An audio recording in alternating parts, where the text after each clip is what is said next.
नमस्कार। नेपाल टेलिभिजनको समाचारमा स्वागत छ। म अनिता बिन्दु। म राजेन्द्र राज तिमिल सिन्हा। सुरुमा आजका प्रमुख समाचार। अनसनरत डाक्टर गोविन्द केसीका अधिकांश माग पूरा भएको सरकारको भनाई। अनसन छाडी कोरोनाबाट जनताको ज्यान बचाउनेतर्फ लाग्न आग्रह। ज्येष्ठ नागरिक बसेकै स्थानमा उनीहरूले पाउने भत्ता र सुविधा उपलब्ध गराउन प्रधानमन्त्रीको निर्देशन।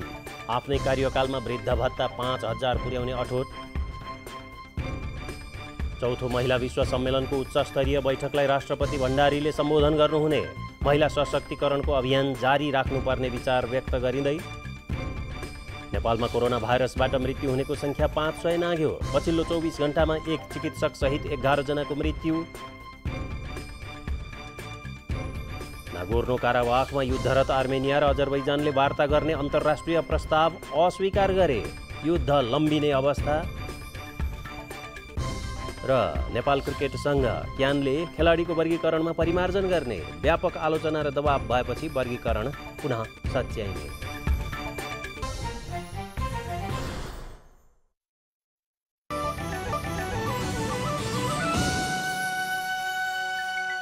समाचार अब विस्तारमा। कोरोना महामारीको यो सङ्कटपूर्ण अवस्थामा कोभिड विरुद्धको लडाईँमा सरकारलाई साथ दिन सरकारले आग्रह गरेको छ।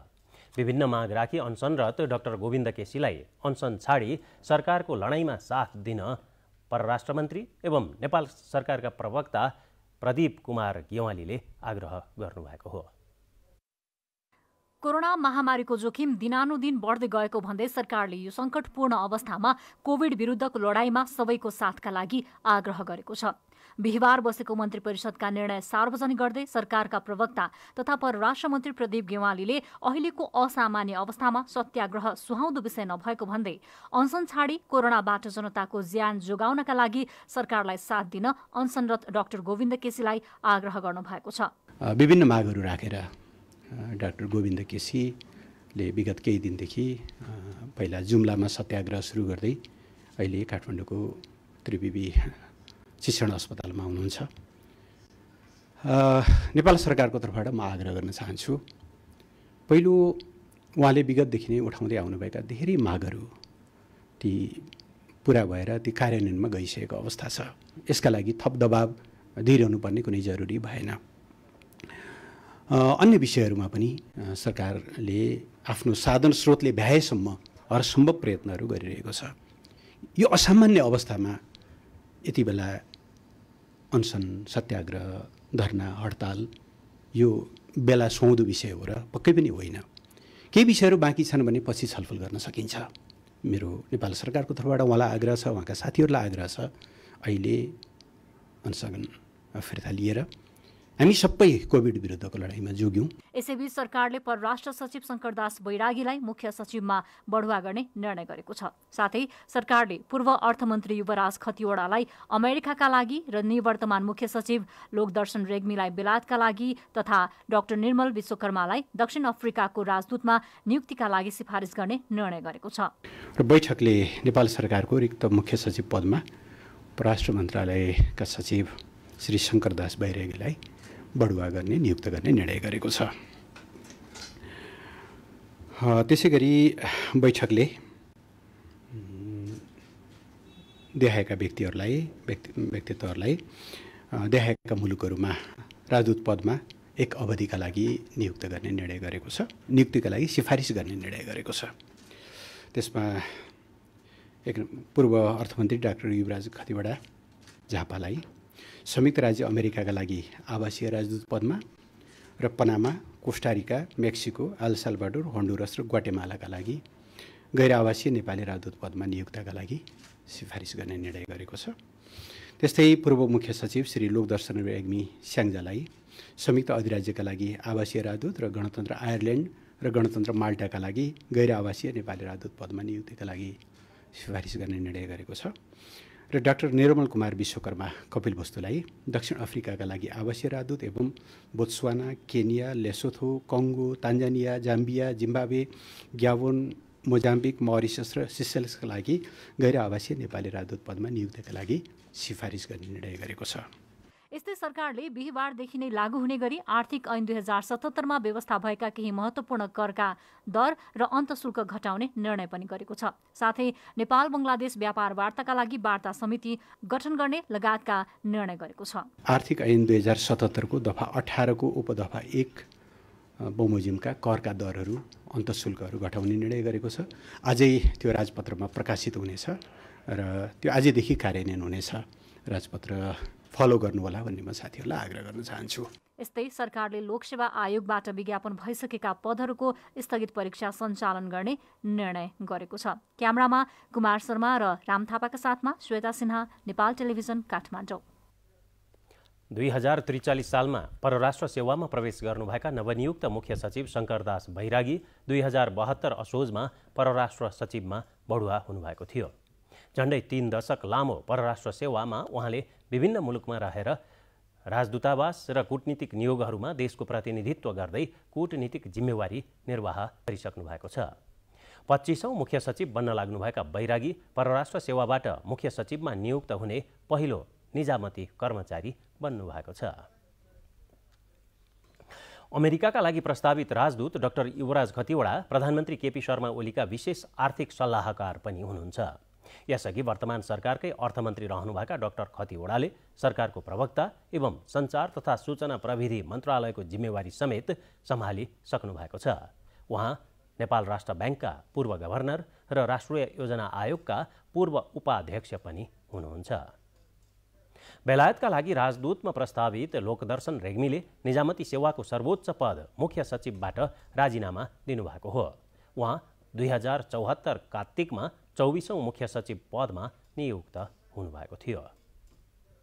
दक्षिण अफ्रिकाका लागि राजदूत सिफारिस हुनुभएका डाक्टर निर्मल कुमार विश्वकर्मा कपिलवस्तुको बुद्धभूमि नगरपालिका 9 का हुनुहुन्छ। दक्षिण अफ्रिकाका लागि आवासीय राजदूत एवं Botswana, Kenya, Lesotho, Congo, Tanzania, Zambia, Zimbabwe, Gabon, Mozambique, Mauritius र सिसेल्सका लागि गैर आवासीय राजदूत नियुक्तिका लागि उहाँलाई सिफारिस गरिएको छ। उहाँ दलित आन्दोलनमा सक्रिय रहँदै आउनुभएको छ। प्रधानमन्त्री केपी शर्मा ओलीले ज्येष्ठ नागरिक बसेकै स्थानमा उनीहरूले पाउने भत्ता तथा सुविधा उपलब्ध गराउन सरकारवालालाई निर्देशन दिनुभएको छ। अन्तर्राष्ट्रिय ज्येष्ठ नागरिक दिवसको अवसरमा राष्ट्रिय ज्येष्ठ नागरिक महासंघले गरेको कार्यक्रमलाई सम्बोधन गर्नुहुँदै प्रधानमन्त्री ओलीले ज्येष्ठ नागरिकको जीवनलाई सहज बनाउन परिवारदेखि समाज र सरकारवाला निकायले पनि सहजीकरण गर्नुपर्ने प्रधानमन्त्री ओलीले बताउनुभयो। उहाँले आफ्नै कार्यकालमा वृद्ध भत्ता 5000 पुर्याउने र सम्मानित जीवनयापनका लागि व्यवस्था मिलाउने प्रतिबद्धता पनि व्यक्त गर्नुभएको छ। नागरिकहरूमाथि दुर्व्यवहार एउटा अकल्पनीय असभ्यता हो। यो मानिसले गर्न नमिल्ने, गर्न नहुने र अत्यन्तै असभ्य व्यवहार हो। ज्येष्ठ नागरिक माथिको दुर्व्यवहार। त्यसकारण हामी कसैले पनि ज्येष्ठ नागरिक माथि दुर्व्यवहार गर्ने कुराको कल्पना पनि गर्न सक्दैन। प्रधानमन्त्री ओलीले ज्येष्ठ नागरिकलाई गर्ने व्यवहार कस्तो हुनुपर्छ भन्ने विषय विद्यालय तहदेखि नै पाठ्यपुस्तकमा समावेश गर्नुपर्ने आवश्यकता औल्याउनु हुँदै ज्येष्ठ नागरिक प्रतिको व्यवहार पूर्ण सकारात्मक हुनुपर्ने समेत बताउनु भयो। आइरहेको मासिक भत्ता पनि लिन जान अथवा प्राप्त गर्न सहज भइरहेको छैन भन्ने मैले जानकारी पाएको छु। यस सम्बन्धमा म स्थानीय तहहरूलाई, प्रशासनलाई, सबैलाई यस कुरामा सहजीकरण गर्न मद्दत गर्न र उहाँहरूले पाउनुपर्ने सुविधा भत्ता उहाँहरूले आफू बसेकै ठाउँमा प्राप्त गर्ने। ब्याङ्कहरूलाई पनि म आग्रह गर्न चाहन्छु कि बसेकै ठाउँमा प्राप्त गर्ने त्यो सुविधा अलिकति उमेरका मान्छेहरूले अथवा सङ्घ संस्थाहरूले आफ्नो कर्तव्य, आफ्नो दायित्व सम्झेर पनि यी कुराहरू ज्येष्ठ नागरिकहरूका लागि गर्न जरुरी छ भन्ने मलाई लाग्छ।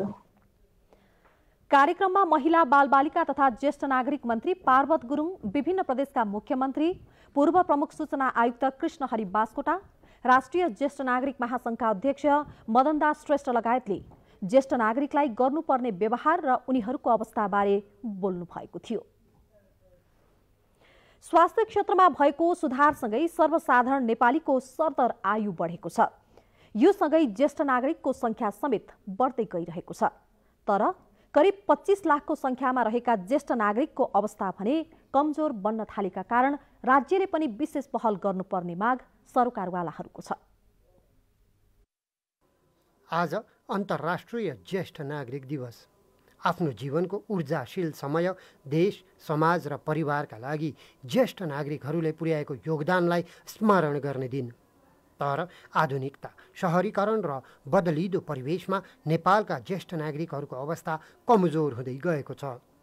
युवाहरू शहर तथा विदेशमा पलायन हुने गरेकाले घरमा ज्येष्ठ नागरिक अलपत्र पर्ने मात्र होइन, मानव अधिकारबाट समेत वञ्चित हुन थालेका छन्। कतिपयले त ज्येष्ठ नागरिकलाई अनुत्पादक तथा बोझका रूपमा लिएर हेला गर्ने गरेका उदाहरण पनि छन्। नेपालको संविधानको धारा 41मा मौलिक हक अन्तर्गत ज्येष्ठ नागरिकलाई राज्यबाट विशेष संरक्षण तथा सामाजिक सुरक्षाको हक हुनेछ भनी उल्लेख गरिएको छ। यसै गरी ज्येष्ठ नागरिक सम्बन्धी ऐन र नियमावलीमा ज्येष्ठ नागरिकको हक र अधिकारको संरक्षण गर्नु राज्यको दायित्व हुने उल्लेख गरिएको छ। यसैको कार्यान्वयन स्वरूप तत्कालीन प्रधानमन्त्री मनमोहन अधिकारीको पालामा 100 रुपैयाँबाट सुरु भएको वृद्ध भत्ता अहिले उपचार खर्चसहित मासिक 3000 रुपैयाँ पुगेको छ। यसै गरी स्वास्थ्य र यातायातमा 50% छुट दिने र ठुला अस्पतालमा ज्येष्ठ नागरिकका लागि बेग्लै वार्डको स्थापना गरिएको छ। तर ज्येष्ठ नागरिकलाई दयाको पात्रका रूपमा हेर्ने गरिएको गुनासो पनि छ।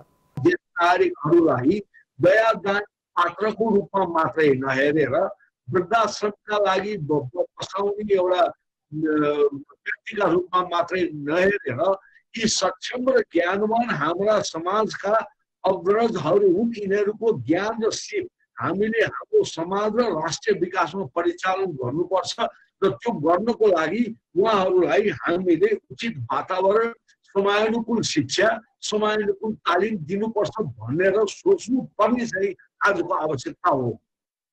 कुल जनसङ्ख्याको करिब 9% अर्थात् 25 लाखको सङ्ख्यामा रहेका ज्येष्ठ नागरिक मध्ये अधिकांश साक्षर नहुँदा राज्यले उपलब्ध गराएको सेवा र सुविधा लिनबाट वञ्चित भएका कारण साक्षर बनाई उनीहरूको सशक्तिकरण गर्नुपर्ने आवश्यकता छ। सशक्तिकरण गर्ने एउटा उपाय भनेको उहाँलाई तपाईँ शिक्षा दिनुहोस् अनि शिक्षाको माध्यमबाट समयानुकूल शिक्षा, उहाँलाई फेसबुक चलाउन सिकाउनुहोस्, उहाँलाई मेरो छोरीलाई अक्षर चलाउन सिकाउनुहोस्, अक्षर चिनाएपछि आजकलका प्रविधि चलाउन सिकाउनुहोस्, त्यसको लागि तालिम दिनुहोस् अनि पो समाजमा सहभागी हुन पाउनुहुन्छ। नेपाली समाजमा कुरा सुन्नु बुढाको आगो ताप्नु बुढाको भन्ने उखान प्रचलित रहेको यथार्थलाई मनन गरी ज्येष्ठ नागरिकको अवस्थाका बारेमा अध्ययन अनुसन्धान हुनुपर्ने, उपचारका लागि नर्सहरूलाई विशेष स्याहार तालिम दिनुपर्ने, विद्यालयहरूमा समेत यस बारेमा पठन पाठन हुनुपर्ने भनाई अधिकार कर्मीको छ। शिव पङ्गेनीका साथ रविचन्द्र पराजुली, नेपाल टेलिभिजन। कोरोना भाइरसको संक्रमण बढ्दो क्रममा छ। विशेष गरी ज्येष्ठ नागरिकहरू कोरोना भाइरस संक्रमणको बढी जोखिम समूहमा पर्दछन्। ज्येष्ठ नागरिकलाई कोरोनाबाट कसरी सुरक्षित राख्ने त भन्ने बारेमा तयार पारिएको प्याकेज कोरोना केयर अबको प्रस्तुतिमा।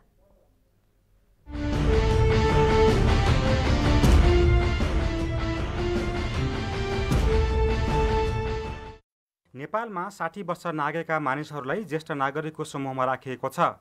कोरोना भाइरसको संक्रमणको जोखिम ज्येष्ठ नागरिकलाई बढी हुने गर्दछ। विश्वभरको तथ्याङ्कलाई आधार मान्दा कोरोनाबाट सबैभन्दा बढी ज्येष्ठ नागरिक प्रभावित भएका छन्। खास गरी 80 वर्षभन्दा माथिल्लो उमेर समूहका कोरोना संक्रमितको मृत्युदर पनि बढी छ। त्यसै गरी 60 वर्षभन्दा बढी उमेर समूहका मानिसलाई जोखिम बढी हुने तथ्याङ्कहरूले देखाएको छ। ज्येष्ठ नागरिकहरूमा फोक्सो, कलेजो, मृगौला, मुटु, उच्च रक्तचाप, मधुमेह, क्यान्सर लगायतका रोग समेत हुने गर्दछ। यस्ता रोग भएका व्यक्तिमा कोरोना संक्रमण भएमा निको हुन कठिन हुन्छ। ज्येष्ठ नागरिकसँग रोगसँग लड्ने क्षमता कम हुन्छ। त्यही भएर उनीहरूलाई सुरक्षित राख्नुपर्ने विज्ञहरू बताउँछन्। साधारणतया ज्येष्ठ नागरिकहरू रोगसँग लड्न सक्ने क्षमता कम भएर जान्छ। उहाँहरूलाई हरेक खालको रोगहरू हुन सक्छ। हाम्रोमा मृत्यु भएका व्यक्तिहरूको 70% भन्दा बढी ज्येष्ठ नागरिकहरू र अरू कुनै खालको रोगहरू जस्तै डायबिटिज, हाइपरटेन्सन अथवा अरू खालको रोगहरू भएका व्यक्तिहरूमा भएको मृत्यु भएको देखिन्छ। र उहाँहरूलाई सिरियस खालको गम्भीर खालको समस्या उहाँहरूले हुने मुख्य कुरा त हाम्रो रोगसँग लड्न सक्ने क्षमताकै कुरा हो। त्यो अलिक कमी हुने भएको हुनाले उहाँहरूलाई सुरक्षित राख्नु परेको हो। कोरोना संक्रमण बढ्दो क्रममा रहेकाले ज्येष्ठ नागरिक सकेसम्म घर बाहिर निस्कनु हुँदैन। घरभित्रै लामो समयसम्म बस्नुपर्दा उनीहरूमा उकुस मुकुस हुन सक्छ। यो अवस्थामा परिवारका अन्य सदस्यहरूले घरभित्रै रमाइलो वातावरण बनाइदिनुपर्छ। नियमित क्रियाकलापमा संलग्न गराउँदा पनि उनीहरूमा सकारात्मक भावको विकास हुन्छ। उमेरको कारणले गर्दाखेरि चाहिँ रोग प्रतिरोधात्मक क्षमता कम हुने र विभिन्न अरू दीर्घकालीन रोगहरू हुने भएकोले ज्येष्ठ नागरिकलाई चाहिँ कोरोना संक्रमणको जोखिम बढिरहन्छ। त्यसकारण उहाँहरूलाई हेर्दाखेरि चाहिँ हाम्रो जस्तो देशमा परिवारकै ठुलो भूमिका रहन्छ। आफ्नो आमा बुबा अथवा हजुरबुवा हजुरआमाहरूलाई अलिकति रमाइलो अवस्था, घरमै पनि अलिकति रमझम रमाइलो गर्ने वातावरण बनाइदिने, उहाँहरूको कुरो सुनिदिने, उहाँहरूलाई धेरै भनौँ न उहाँहरूलाई बाहिर जाने जस्ता कुराहरू चाहिँ हामीले बन्देज त लगाउनु पर्छ। तर घरमा गर्ने नियमित क्रियाकलापहरूमा चाहिँ उहाँलाई बन्देज नलगाइकन आफ्नो दैनिक व्यायाम, दैनिक एक्सर्साइज, खानपिन होइन रोगको लागि लड्नको लागि गर्न सक्ने घरका अघि हामीले सिकाएका उपायहरूलाई फलो गरेर हामीले गऱ्यौँ भने बिस्तारै यो कोरोना संक्रमण ठिक हुँदै गइसकेपछि उहाँहरूलाई पनि बाहिर निस्किन सक्ने अवस्था त रहन्छ। तर अहिले हरेक वयोवृद्ध व्यक्तिले के बुझ्नु पर्यो भने बाहिर ननिस्किने या उहाँहरूलाई घरमा बसाउन लगाएको कारणै के हो भने उहाँहरूको ज्यानलाई बचाउनको लागि हो। घर बाहिर गइरहनु पर्ने परिवारका सदस्यहरूले पनि ज्येष्ठ नागरिकको सम्पर्कमा जानु हुँदैन। उनीहरूसँग कुरा गर्दा निश्चित भौतिक दूरी कायम गर्नुपर्छ भने संक्रमण भइहालेमा मनोबल उच्च बनाउने काम गर्नुपर्छ। यो सँगै प्रशस्त झोलिलो र पोसिलो खानेकुराहरू खुवाउनुपर्छ। सरकारले पनि परिवारका सदस्यहरूले अपनाउनु पर्ने सावधानीका विषयमा चेतनामूलक सूचनाहरू सार्वजनिक गरेर ज्येष्ठ नागरिकका विषयमा गम्भीरता देखाउँदै आएको छ। कोरोना संक्रमित भइसकेको अवस्थामा सरकारले विभिन्न आइसोलेसन केन्द्रहरू स्थापना गरेको छ। उहाँहरूलाई जतिसक्दो चाँडो त्यहाँ पुर्याउन पर्यो र त्यो अनुसारको सेवा सुविधा दिन पर्यो। तागत दिने खालका, शरीरको रोग प्रतिरोधात्मक क्षमता बढाउने खालका र सहज रूपले पच्न सक्ने र शरीरलाई सहज महसुस हुने किसिमका सात्विक खानाहरू हामी खानाको वर्गीकरण गर्दा एकै शब्दमा भन्दा सात्विक खाना भन्छौँ। सादा खानाहरू शक्तिवर्धक तर सादा, शरीरलाई अप्ठ्यारो नपर्ने, पचाउन गाह्रो नहुने किसिमका खानाहरू खानुपर्छ र खास गरेर तातो पानीहरू अलि बढी बारम्बार खाइरहनुपर्छ भन्ने स्वास्थ्य विज्ञहरूको कुरा आएको छ।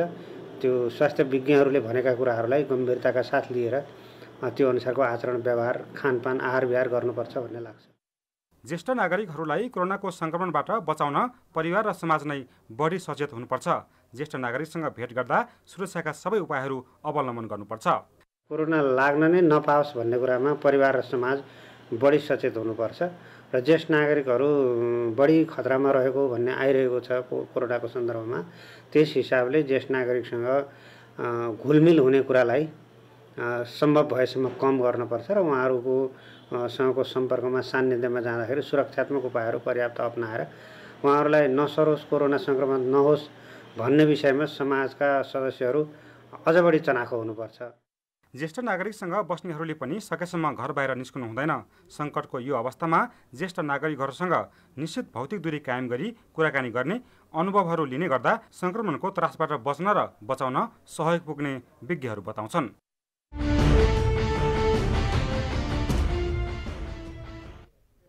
समाचारको क्रममा पालो विश्रामपछि हामी उपस्थित हुनेछौँ। तपाईँ नेपाल टेलिभिजन हेर्दै गर्नुहोला।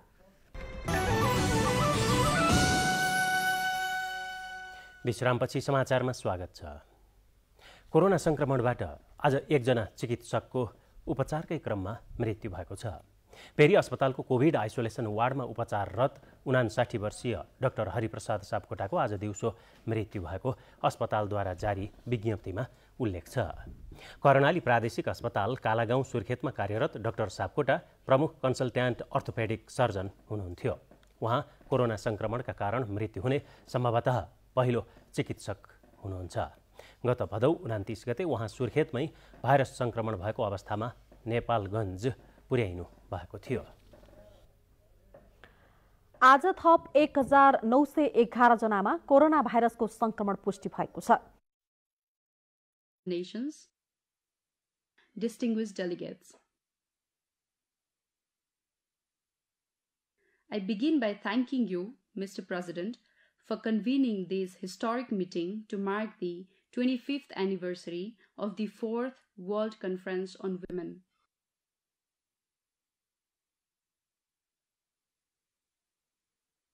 Beijing Declaration and Platform for Action serves as a transformative blueprint for gender equality and empowerment of women and girls.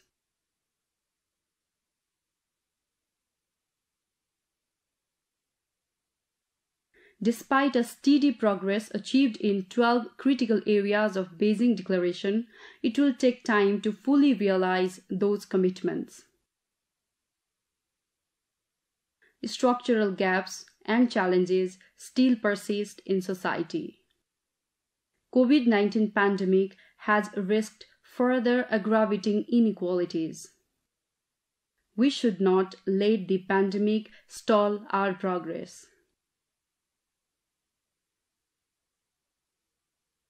Ensuring timely medical care, equal access to vaccines, and robust recovery plans that take care of the economic and social needs of women and girls are necessary. This will be a test for the decade of action on the 2030 Agenda for Sustainable Development and Achieving of the SDG 5. Nepal is a state party to major human rights instruments, including the CEDAW.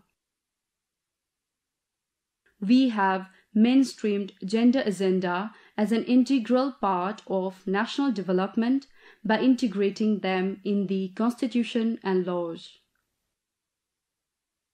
We have strengthened law enforcement and implemented targeted interventions to end gender-based violence and discrimination. Free air evacuation services have been provided to save the lives of the women from the remotest part of the country suffering from pregnancy and maternity-related complications. At present, women occupy 41% of elected offices in federal, provincial, and local governments, and over 24% in civil service. Total 83% of women in Nepal are in labor force. These achievements are attained through long struggle and persistent constructive efforts. We can achieve the objectives of the Beijing Declaration by removing gender stereotypes, rectifying long-standing inequalities, and matching our commitments with action at national, regional, and international levels. The movement of women's empowerment must continue till we achieve full and substantive equality. We remain committed to eliminate remnants of discrimination and plug the implementation gaps. Excellencies, to conclude, I would like to emphasize that gender equality is essential and important right for the continuity of life and the world.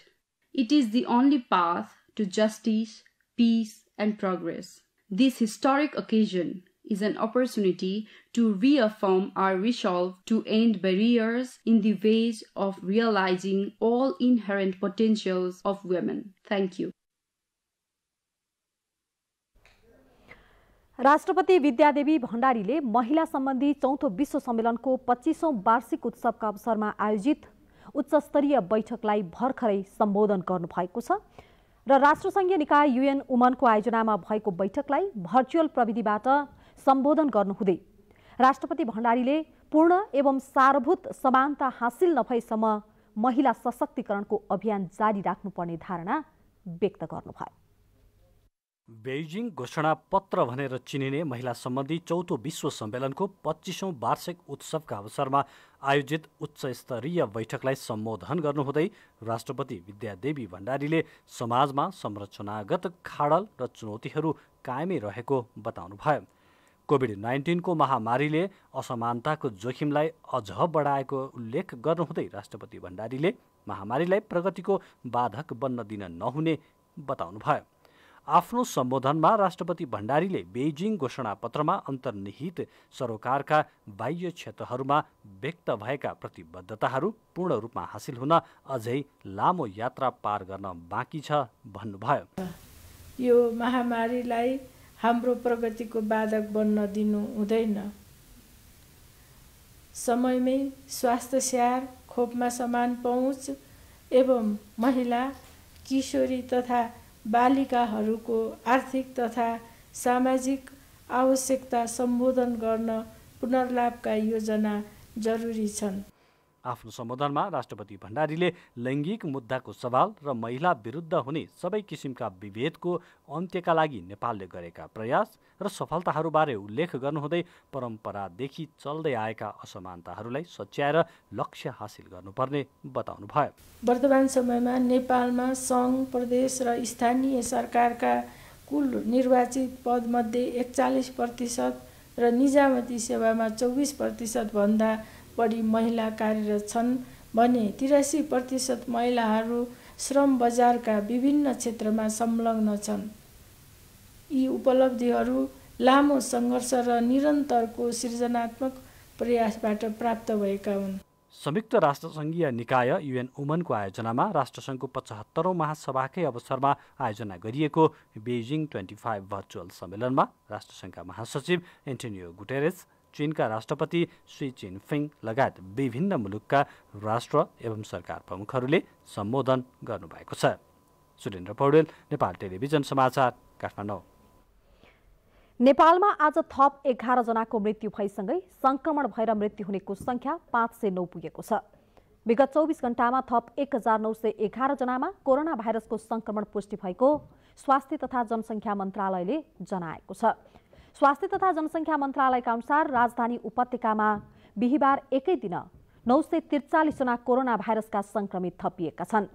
मन्त्रालयका प्रवक्ता प्राध्यापक doctor Jageshwar गौतमले मन्त्रालयमा आयोजना गरिएको नियमित पत्रकार सम्मेलनमा देशका विभिन्न प्रयोगशालामा 12,444 जनाको PCR परीक्षण गरिएको र त्यस क्रममा थप 1,911 जनामा कोरोना भाइरसको संक्रमण पुष्टि भएको जानकारी दिनुभयो। नेपालमा आजको PCR जम्मा 12,444 गरी जम्मा 10,33,947 परीक्षण भएको छ। गत 24 घण्टामा नयाँ संक्रमितको संख्या 1,911 रहेको छ। क्वारेन्टिनमा रहनुभएका व्यक्तिहरूको संख्या 5,077 रहेको छ। कोभिड-19बाट संक्रमण मुक्त भई 24 घण्टामा डिस्चार्ज हुनुहुनेहरू जम्मा 961 जना हुनुहुन्छ। आजसम्म डिस्चार्ज हुनुहुने जम्मा 57,389 हुनुहुन्छ। अब बाँकी समाचार एकैछिनमा।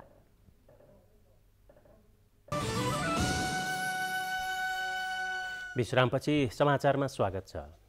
सर्वोच्च अदालतले आज स्वास्थ्य मन्त्रालयका नाममा कोभिड उपचारका लागि एउटा परमादेश जारी गरेको छ। जनस्वास्थ्य ऐन अनुसार जारी निर्देशिकामा उल्लेखित अन्य रोगहरूसँगै कोभिड-19लाई पनि समावेश गरी कोभिड-19 को परीक्षण र उपचार सुलभ बनाउन सर्वोच्च अदालतले परमादेश जारी गरेको हो। न्यायाधीश द्वय डाक्टर आनन्द मोहन भट्टराई र टङ्कबहादुर मोक्तानको संयुक्त इजलासले स्वास्थ्य मन्त्रालयका नाममा परमादेश जारी गरेको सर्वोच्च अदालतको मुद्दा महाशाखाका प्रमुख बाबुराम दाहालले नेपाल टेलिभिजनलाई जानकारी दिनुभएको हो। अर्घाखाँचीको शीतगङ्गा नगरपालिका वडा नम्बर 11 र 12 मा जमिन भासिएर पहिरो जाँदा करिब 100 घर जोखिममा परेका छन्। पहिरोकै कारण 31 घर परिवार त खुल्ला आकाशमुनि बस्न बाध्य बनेका छन्। कोठिया मैदान, पहिरे पानी, जोखले गैरा, बतासे, ढुङ्गेसेरा लगायत बस्तीहरूबाट विस्थापित भई छिमेकको घरगोठमा बसेकाहरूले स्थायी बसोबासको व्यवस्था गरिदिनुपर्ने माग गरेका छन्। विपदको घडीमा सबै तहबाट समस्याको समाधानका लागि एकजुट हुनुपर्ने शीतगङ्गा नगरपालिकाका प्रमुख सूर्य प्रसाद अधिकारीले बताउनुभयो। ऐतिहासिक सम्पदाहरूको पुनर्निर्माणलाई तीव्रता दिँदै काठमाडौँ महानगरपालिका सम्पदा संरक्षणमा जुटेको छ। ऐतिहासिक, धार्मिक र सांस्कृतिक महत्त्वका ती सम्पदाहरूको मौलिकता कायम राखी संरक्षण गर्न थालिएको भनाई महानगरपालिकाको छ। सांस्कृतिक सहर काठमाडौँ महानगर भन्ने नारालाई सार्थक बनाउन महानगरपालिकाले पुराना ऐतिहासिक मठ मन्दिरहरूको जीर्णोद्धार र संरक्षण गर्दै आएको छ। मल्लकालीन र त्यसपछिका पाटी पौवा मठ मन्दिर र सत्तलको संरक्षण गरी महानगरको सौन्दर्य कायम राखिने महानगरपालिकाका प्रमुख विद्यासुन्दर साक्य बताउनुहुन्छ। हामीले सम्पदा पुनर्निर्माण र नयाँ निर्माणलाई तीव्रता दिएका छौँ। त्यसमा पनि पौराणिक कालदेखि ऐतिहासिक कालदेखि एउटा इतिहासको रूपमा रहेको एउटा सम्पदामा रहेको विभिन्न ऐतिहासिक पाटी पौवा मठ मन्दिरहरू हामीले जीर्णोद्धार गरेका छौँ। त्यही क्रममा आज काठमाडौँ महानगरपालिका 22वटा, साबिक चाहिँ 24वटा, हाल चाहिँ 22वटा ओटोटोलमा रहेको नाट्येश्वर मन्दिर हामीले पुनर्निर्माण गर्न गइरहेका छौँ। ऐतिहासिक, धार्मिक र सांस्कृतिक महत्त्वका सम्पदाहरूको मौलिकता कायम राखी संरक्षण गर्न सकिएमा आन्तरिक तथा बाह्य पर्यटकहरूलाई आकर्षित गर्न सकिने र आर्थिक समृद्धिमा पनि सहयोग पुग्न सक्छ। सम्पदा संरक्षण गर्ने क्रममा वडा नम्बर 22 वटु स्थित वटु नाट्येश्वर गुठी भवनको पुनर्निर्माण कार्य सुरु गरिएको छ।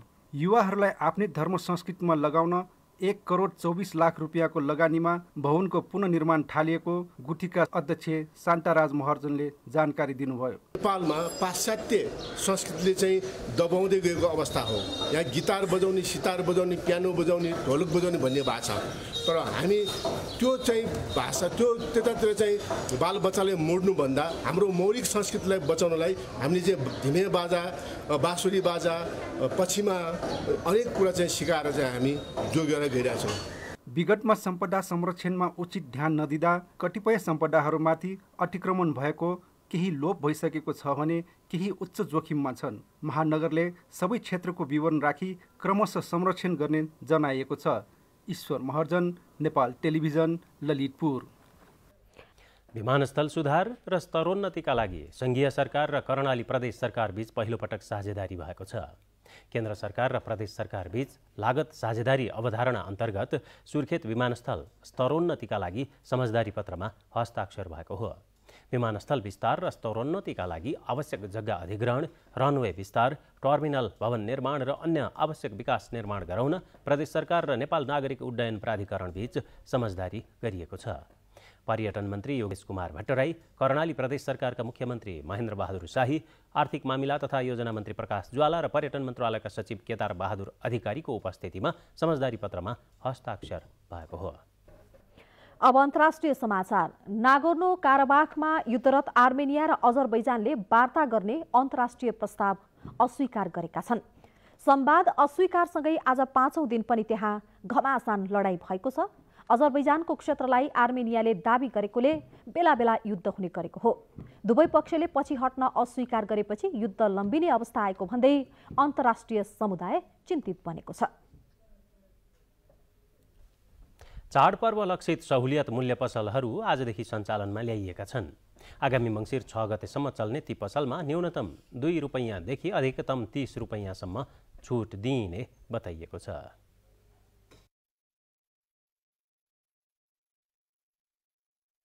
दशैं, तिहार र छठ लगायतका पर्वलाई लक्षित गरेर सरकारले बिहिबारबाट उपत्यकासहित देशभरमा सहुलियत मूल्य पसल सञ्चालनमा ल्याएको छ। चाडपर्वमा उपभोक्तालाई राहत दिने उद्देश्यले सरकारले हरेक वर्ष सहुलियत मूल्य पसल सञ्चालन गर्दै आएको छ। कोरोना महामारीका कारण यो वर्ष एकीकृत भन्दा पनि छुट्टा छुट्टै ढङ्गबाट पसल सञ्चालन गरिएको छ। खाद्य व्यवस्था तथा व्यापार कम्पनीको तर्फबाट 5 स्थान, उपत्यकाको 5 स्थान र बाहिरको 24 स्थान विभिन्न जिल्लाका गरेर चाहिँ 29 स्थानमा हाम्रो चाहिँ सहुलियत पसल आजबाट सञ्चालनमा छ र ती स्थानमा चामल लगायत अरू तरकारी जन्ने, दाल जन्ने विषयहरू सबै जोडिएको छ र अरू कम्पनीको आइटम पनि हामी जोडेका छौँ। नुन, अब चिनी आएपछि चिनी, अनि भेडा च्याङ्ग्रा, खसी यी कुरा पनि जोड्छौँ, क्रमशः जोड्दै जान्छौँ र उपभोक्ताहरूलाई पनि यो विभिन्न काउन्टरमा आएर त्यो सुविधाको प्रयोग गर्न पनि अनुरोध गर्न चाहन्छु। यो वर्ष काठमाडौँ उपत्यका र सुर्खेतका ग्राहकले खाद्य व्यवस्था तथा व्यापार कम्पनीले बिक्री गर्ने चामल, दाल, गेडागुडी लगायतका सामानहरू अनलाइनबाट खरिद गर्न सक्ने व्यवस्था समेत गरिएको छ। चिनी र नुनलाई सहुलियत र अरू सामानहरूलाई पनि केही बजार मूल्यभन्दा सहुलियत गरेर बिक्री गर्ने भन्ने लक्ष्य हो। उद्योग, वाणिज्य तथा आपूर्ति मन्त्रालय अन्तर्गतका खाद्य व्यवस्था तथा व्यापार कम्पनी, साल ट्रेडिङ र दुग्ध विकास संस्थानले बिक्री गर्ने सामानमा न्यूनतम 2 रुपैयाँदेखि अधिकतम 30 रुपैयाँसम्म छुट दिइएको छ। अन्त अब अलिकति प्राइस अलि महँगो छ, यहाँ चाहिँ अब अलिकति 2-3 रुपियाँ भने सस्तो रहेछ, त्यो भएर यहाँ अलिकति सपिङ गर्न आएको। 88-90 रुपियाँ किलोको चिनी लिन्थ्यो बाहिर बजार पसलमा, यहाँ चाहिँ नि किलोको 70 रुपियाँमा दिया रहेछ। काठमाडौँ उपत्यकाका 16 स्थानसहित देशका मुख्य सहरमा गरी 65 वटा सहुलियत पसल सञ्चालन हुने उद्योग वाणिज्य तथा आपूर्ति मन्त्रालयले जनाएको छ। सहुलियत पसल आगामी मङ्सिर 6 गतेसम्म सञ्चालन हुनेछ। क्यामेरामा सुदीप बुढाथोकी र शिव पङ्गेनीका साथ प्रदीप चापागाई, नेपाल टेलिभिजन।